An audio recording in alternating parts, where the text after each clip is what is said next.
We need leaders. Leaders like Sadiq Kayem. We need leaders. We need national leaders. বিশ্ববিদ্যালয়ে পড়বে, বিশ্ববিদ্যালয়ে DUCSU election হবে, এক এক বছর এক একজন নির্বাচিত হবে, হলে নির্বাচিত হবে, বাংলাদেশে ছড়িয়ে ছিটিয়ে পড়বে এক জাক তরুণ নেতৃত্ব বাংলাদেশকে চালাবে। That is our dream. বাংলাদেশের জন্য সবচাইতে গুরুত্বপূর্ণ কাজ করার মতো যারা আছে তারা হলো তোমরা। কিন্তু এই দেশ ঠিক করা যাবে না যদি ট্যালেন্টেড অনেস্ট পিপল পাওয়া না যায়। এই দেশের সামনে সবচাইতে বড় প্রবলেম হলো যারা ট্যালেন্টেড তাদের একটা বড় অংশ করাপ্ট। এই করাপশন এবং ট্যালেন্সির একসাথে যেখানে সংযোগ হবে না সেখানে বাংলাদেশকে নিয়ে মাথা উঁচু করে দাঁড়ানো যাবে না। I am requesting you, we need diplomats. আমি দেখেছি আমাদের দেশের ডিপ্লোম্যাটরা ওয়াশিংটনে যায়, ওয়াশিংটনে গিয়ে ঘুরে ফিরে বিল্ডিং দেখে, সমুদ্রের বাতাস খায়, আর যে কাজে গিয়েছে সেই কাজের খবর নাই। বাতাস খেয়েতে আস্তে করে শপিং করে বাংলাদেশে চলে আসে।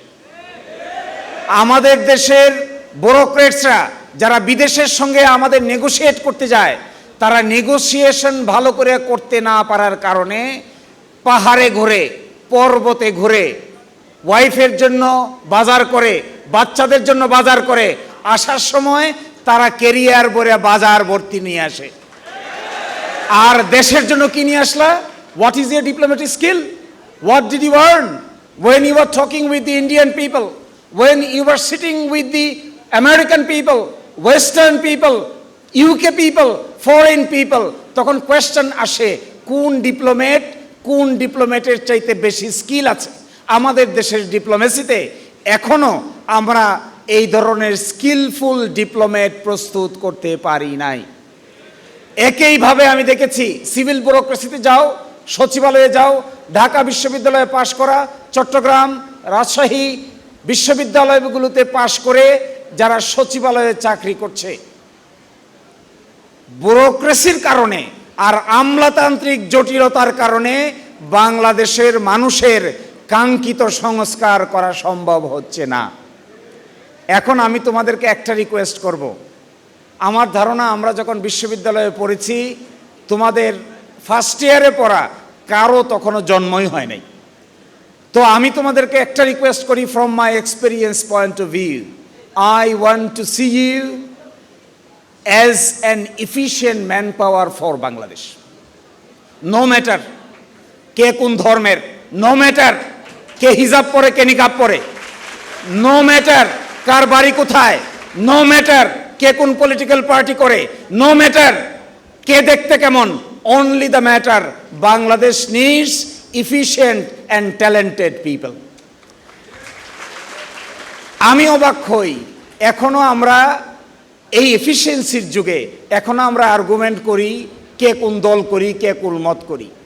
আমি ঢাকা বিশ্ববিদ্যালয়ের ছাত্রদেরকে বলবো, আরে বাবারে, ভাইরে, বোন রে, তোমার যা মনে চাই তাই করো। এন্ড অফ দ্য ডেতে we need talented people, the country needs you, এবং এন্ড অফ দ্য ডেতে নিড অনেস্ট পিপল। আমি এটাও দেখেছি সামান্য টাকার বিনিময়ে দেশের স্বার্থ বিকিয়ে দিচ্ছে আমাদের লোকেরা। সামান্য পয়সার বিনিময়ে আমাদের বিশ্ববিদ্যালয় থেকে পাশ করে যাওয়া সরকারের বিভিন্ন ক্যাটাগরিতে বসে থাকা লোকেরা অল্প কয়টা টাকার বিনিময়ে দেশের স্বার্থকে বিকিয়ে দিচ্ছে। No, that should not be. We want you leader of the nation. My dear brothers and sisters, this is my heart pouring call to each and everyone. Please prepare yourself. Please take preparation to lead the nation. Unless you lead the nation will be suffering from serious intellectual crisis. আমাদের দেশে ভালো সাংবাদিক দরকার, ভালো diplomat দরকার, ভালো bureaucrat দরকার, ভালো আইনজীবী দরকার, ভালো বিচারক দরকার, ভালো সিভিল মিলিটারি ব্যুরোক্রেসির লোকেরা দরকার।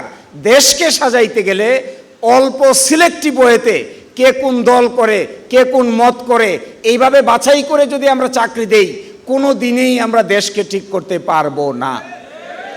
আমাদের one and the only purpose will be we need talented, at the same time honest people. আচ্ছা বলেন তো দেখি, একজন ডিপ্লোম্যাট তৈরি করতে কত সময় লাগে? শেষ বয়সে এসে যখন ভারতের সঙ্গে চুক্তি করতে পাঠানো হয়, চুক্তিতে ভালো করে এফিসিয়েন্সি না থাকার কারণে দেশ বিরোধী চুক্তিতে স্বাক্ষর করে দিয়ে আসতেছে, বাজার করে আসতেছে, কিন্তু দেশের কি হলো এইটা মাথায় কাজ করতেছে না। So my dear brothers and sisters, my wake up call to each and everyone, prepare yourself. We need you. The nation need you. The Bangladesh need you. The world need you. First class graduate দরকার, world class graduate দরকার। আমাদের ছেলেরা Washington বিশ্ববিদ্যালয়ের সাথে compete করবে, অক্সফোর্ডের সঙ্গে compete করবে, কেমব্রিজের সঙ্গে কম্পিট করবে, তারপরে তারা একটা এফিশিয়েন্ট ম্যান পাওয়ার হিসেবে দাঁড়াবে। কিন্তু আমি দেখি এখনো ছাত্র সংগঠনের কোথাও কোথাও এমন এক যুক্তিতর্কের আবির্ভাব করেন, আমার কাছে মনে হয় মাথার চাইতে শরীরের জোরেই বুঝি তাদের বেশি। বিশ্ববিদ্যালয়ে নিজ বাই মাথার জোর, বিশ্ববিদ্যালয়ে তো পেটের জোরের দরকার নাই। বিশ্ববিদ্যালয়ে ছাত্রদের মধ্যে সবচাইতে বেশি প্রয়োজন তারা কি পড়ছে, তারা কি রিসার্চ করছে, তারা কিভাবে প্রস্তুত হচ্ছে, তারা কিভাবে বাংলাদেশ চালাবে, তারা কিভাবে বিশ্ব চালাবে, তারা কিভাবে অক্সফোর্ডে যাবে, তারা কিভাবে কেমব্রিজে যাবে, তারা কিভাবে পাশের বিশ্ববিদ্যালয়গুলোতে 1 নম্বর ভূমিকা পালন করবে, রিসার্চ করবে, পেপার প্রেজেন্টেশন করবে, এমন পেপার প্রেজেন্ট করবে যে বিশ্ববিদ্যালয়ের টিচাররা পর্যন্ত একজন ছাত্রের ট্যালেন্সি দেখে অবাক হতে বাধ্য হবেন। যদি এইটা না করা যায়, তার চেয়ে বলেন তো দেখি প্রাচ্যের অক্সফোর্ড কোথা থেকে হবে, কেমন করে হবে?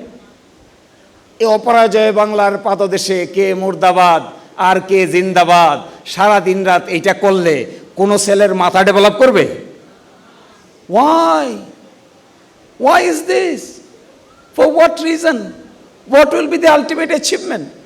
নেশনের কি হবে, জাতির কি হবে, বাংলাদেশের কি হবে, এই ভারতীয় উপমহাদেশে বাংলাদেশের স্ট্যাটাস কি হবে, অস্তিত্ব কি হবে? এইটা যদি বিশ্ববিদ্যালয়ের ছাত্ররা বুঝতে না পারেন, এখনো আমরা খুঁজি কে মুর্দাবাদ আর কে জিন্দাবাদ, এখনো আমরা খুঁজি ওই হলের গেস্ট রুমে রেখে কাকে জবরদস্তি করে মিছিলে নিয়ে যাব আর কাকে জবরদস্তি করে মিছিলে নিয়ে যাব না। এই চিন্তা যদি মাথায় থাকে, আমার ধারণা বর্তমান যুগে এই ধরনের রাজনীতি পরিপূর্ণভাবে অচল। একটাই শুধু আমাদের expectation from you, we need leaders like Sadiq Kayem. We need leaders, we need national leaders. বিশ্ববিদ্যালয়ে পড়বে, বিশ্ববিদ্যালয়ে ডাকসু ইলেকশন হবে, এক বছর এক একজন নির্বাচিত হবে, হলে নির্বাচিত হবে, বাংলাদেশে ছড়িয়ে ছিটিয়ে পড়বে একজাক তরুণ নেতৃত্ব বাংলাদেশকে চালাবে। That is our dream. এই ড্রিমি সিচুয়েশনটায় তোমরা পার্টিসিপেট করো। Let us try all together for a better tomorrow. Thank you and thank you everyone.